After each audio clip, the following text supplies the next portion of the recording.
Pada suatu hari Abu Nawas yang sedang bersantai berada di rumah bersama istrinya, tiba-tiba didatangi oleh beberapa pengawal kerajaan. Para pengawal tersebut diperintahkan Baginda untuk menghadirkan Abu Nawas menghadap ke istana. Mendengar titah Baginda, Abu Nawas pun segera bergegas menuju istana bersama para pengawal itu. Sesampainya di istana untuk menghadap, Baginda langsung berkata, "Wahai Abu Nawas, saat ini aku sangat membutuhkan bantuanmu menyelesaikan sebuah masalah." Kata Baginda. "Ampun Baginda, apa yang bisa hamba bantu?" tanya Abu Nawas. Baginda lalu mulai bercerita kepada Abu Nawas. Baginda mengatakan jika ia telah mendapat laporan tentang seorang saudagar kaya di negeri itu yang kikir dan menolak membayar zakat. Mendengar cerita Baginda, Abu Nawas lalu memberi usul. "Mengapa Baginda tidak panggil saja dia ke istana, lalu masukkan dia ke penjara?"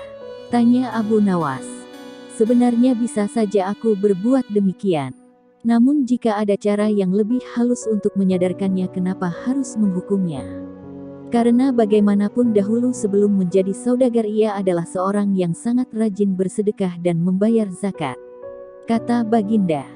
"Jadi Abu Nawas, adakah cara lain yang lebih halus darimu agar ia segera tersadar?" tanya Baginda. "Jika begitu, hamba minta waktu 3 hari untuk memikirkan jalan keluarnya wahai Baginda," kata Abu Nawas. Baginda lalu memberi Abu Nawas waktu selama 3 hari. Sekembalinya Abu Nawas dari istana, ia mulai memutar otak mencari jalan keluarnya. Secara pribadi Abu Nawas sangat menginginkan saudagar kaya itu dipenjara, karena saudagar tersebut memang terkenal akan pelitnya dan enggan membayar zakat dan banyak orang yang membencinya. Tetapi karena tugas itu merupakan perintah dari Baginda, mau tidak mau Abu Nawas harus menemukan cara untuk menyadarkan saudagar tersebut. Kini tibalah pada hari ketiga. Pagi itu Abu Nawas yang memang sudah menemukan cara segera bergegas menuju istana untuk menyampaikan idenya pada Baginda. Begitu menghadap, Baginda langsung bertanya padanya, "Bagaimana Abu Nawas? Apa kau sudah menemukan cara?" tanya Raja. "Sudah Baginda, sudah ditemukan caranya. Cuma, Baginda juga harus ikut dengan hamba untuk menjadi pengemis dan mengemis di rumah saudagar itu. Nanti di sana hamba yang akan menyelesaikan masalah tersebut. Apakah Baginda bersedia?" tanya Abu Nawas. Awalnya Baginda merasa ragu pada ajakan Abu Nawas, tapi demi menyadarkan saudagar itu, akhirnya Baginda pun bersedia. Dengan memakai pakaian layaknya pengemis, Abu Nawas dan Baginda Raja pergi meluncur ke rumahnya saudagar pelit itu. Mereka terus mengawasi sampai saudagar tersebut ada di rumahnya. Setelah beberapa saat menunggu, terlihatlah saudagar itu sedang duduk bersantai di beranda rumahnya. Abu Nawas dan Baginda segera saja menghampiri dan mengucapkan salam menyapa saudagar itu. "Apakah Tuan mempunyai uang receh?" tanya Abu Nawas. "Tidak ada," jawab saudagar. "Kalau begitu, apakah Tuan punya pecahan roti kering, sekedar untuk mengganjal perut kami?" tanya Abu Nawas. "Tidak ada," kata saudagar. "Kalau begitu, bolehkah kami minta segelas air saja, adakah Tuan?" tanya Abu Nawas kembali.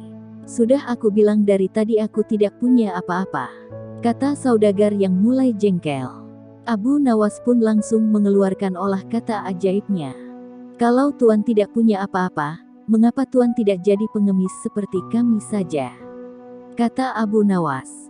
Wajah Tuan saudagar terlihat tidak karuan, antara marah, kesal, tersinggung, sedih bercampur aduk. Saudagar itu pun terdiam teringat akan masa lalunya yang terbilang miskin tapi ia rajin bersedekah. Tapi sekarang dengan kehidupan yang lebih baik, ia malah menjadi kikir.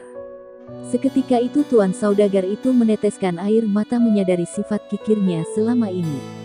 Baginda pun tiba-tiba berkata, "Bagaimana? Apakah memilih menjadi orang kaya atau orang yang miskin?" kata Raja. "Kalau mau kaya, rajinlah bersedekah dan bayarlah zakat. Kalau tidak mau kaya, mengemis saja kayak orang ini," kata Raja sambil menunjuk ke Abu Nawas. Abu Nawas lalu melanjutkan dengan membaca ayat-ayat Al-Quran tentang orang yang kikir dan menolak membayar zakat.